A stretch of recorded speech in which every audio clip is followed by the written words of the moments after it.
Time now for sports on 104.7 The Cave. Here's Ned Reynolds. Mike the Intern, Ned Reynolds bundled up in the studio. Both of us wearing jackets, man, freezing our butt off. Yeah, I'm not a big fan of No, but like I said, explained it earlier during my show, I said it's kind of like when you're a kid and you get up, you take that blankie with you to the living room to watch cartoons and you keep it on. That's what we're doing as grown men. And you suck your thumb. Yeah, well, to each his own, sir. Definitely not during a pandemic, which brings me to my first subject. Yesterday, the Chiefs announced they were putting McCall Hardman on the COVID reserve list, not necessarily saying he has it, but he may have been around someone who does. And then it comes out that they're launching an investigation into why a rep from the NFL Players Association was allowed to walk into the facility without a mask on. How's that work? On if I know. It's a representative, and it happened several months ago, but union representatives make several visits to a lot of teams, and evidently the rep who visited with Kansas City didn't have a mask on. And the Chiefs want to know why. I don't know why. Chiefs don't know why. Does the NFL know why? Does the rep know why? The COVID protocol is part of the NFL. Chris Jones was on it last week for 1 day. Yeah. McCall Hardman may be on it for 1 day. Who knows? But as you pointed out, it doesn't mean they have it at all. It's just part of the protocol. We'll see what happens. We'll see what happens. And as I mentioned, we're going to a bye week. So if something like this is going to happen, bye week is kind of a good place for it to happen. Speaking of which, the virus just keeps on moving through our sports conversation and creating havoc in college football. There are now more games off the board. Well, the last total as of now is 8. There are 8 games around the country now. The way the media presents this, it sounds like everybody's canceling, and that is not the case. It's a good schedule of games coming up, but there are some big ones that will not be played, including a game here in Missouri. Missouri Tigers and Georgia will not play because of the Georgia outbreak of the COVID. The others, of course, involve Alabama and LSU. Everybody knows about that one. The Tennessee game at Texas A&M, actually reversed, Texas A&M at Tennessee, has been postponed. The Auburn-Mississippi State game is off. And there are others, including the Maryland-Ohio State game, which kind of surprised me a little bit. But then again, this COVID outbreak is so unpredictable. You don't know what's going to happen. And now it's been going on for 8 months, 9 months now. It's time for this thing to go. Go, get it out of here.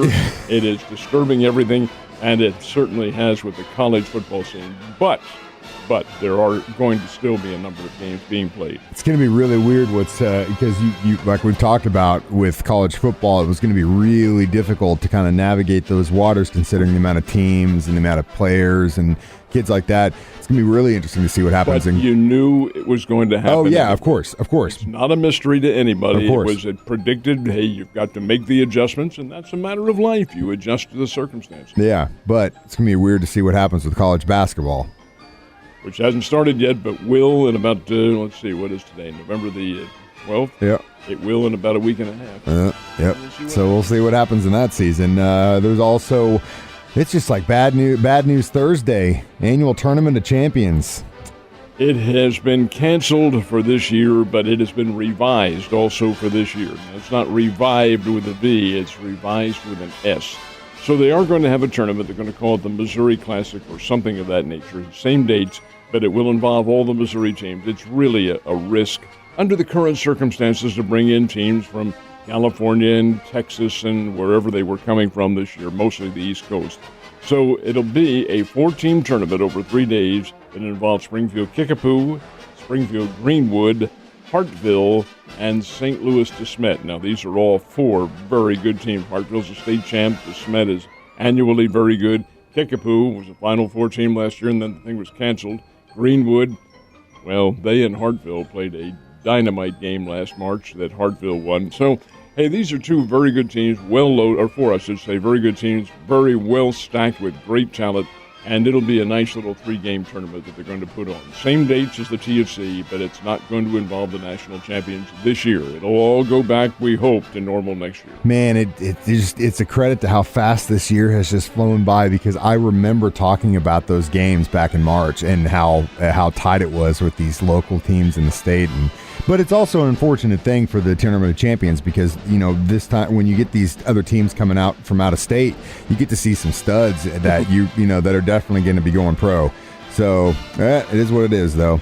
Just another victim of old viri. I just got a notification from the 4-letter network on my phone that I can watch the Masters. So that's still going down, right? Well, maybe it is. As we speak, they were to have started to tee off, but it is raining. And it looks, according to the map, if you can trust them, that the rain is going to continue for much of the morning down in Augusta. Augusta is about parallel with Atlanta, but it's in the eastern sector of Georgia, the northeastern sector, and that's where all the rain is coming in. South, if they were further south, they'd be fine. They'd be able to get it teed off. Now, how much of a delay they're going to have, who knows? But it looks like on the map that some heavy rain is coming in, and that's going to wash out at least the morning round anyway. Man, that sucks. So what are you going to watch on TV after you get out of here? What a great question. What am I going to watch? All right, well, we'll figure it out. So now we know who the Cy Young Award winners are, and you agree with these choices? Absolutely. These are two of the best pitchers in all of baseball, and Ohio has made a clean sweep of this one. American League winner is Shane Bieber of the Cleveland Indians, and why not? My gosh, the guy had a tremendous record. He was 8-1 on the year with a 1.63 ERA. That's phenomenal. In fact, both the Cy Young Award winners were under 2 point in their ERA. Little bit misleading because they only played 60 games, and these guys had limited numbers of starts. But Bieber is a young fireballer for the Indians and a really good talent. He had 122 strikeouts or something like that.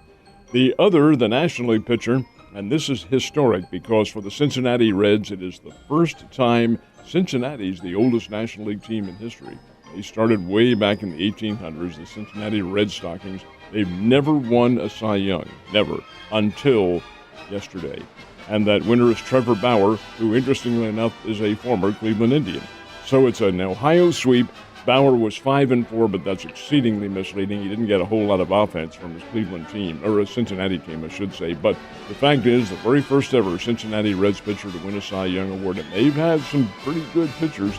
Johnny Vandermeer, who had back-to-back no-hitters. Tom Seaver, the late Tom Seaver, was on the Cincinnati Reds and had big years.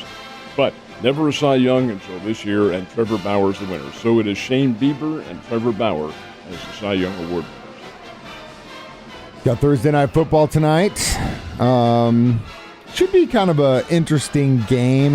There's not a lot at stake in this one, but I don't think it's really unmatched. It's not uneven. Oh, yeah, but there is something at stake here. The Tennessee Titans are very much in the running for that's true. Playoff, and Indianapolis is hanging on. Of course, they have Phillip Rivers as their quarterback.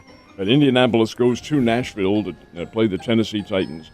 I think it'll be a pretty good football game. Tennessee is favored to win the game, as they should be.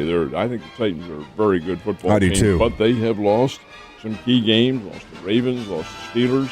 And what happens tonight when they play an up-and-down team like the Indianapolis Colts? Well, we'll find out. But it will be outside, probably on the cool side in Nashville tonight. But, hey, regardless of that, that's what football's all about. Yeah, and, it'll be interesting to see how the Titans do against the Colts tonight because I really think, at least in that Steelers game, they probably should have gotten that win. But you never know, and any given Sunday, sir. Well, you have a wonderful Thursday. Keep that jacket on and stay warm. I'll see you tomorrow.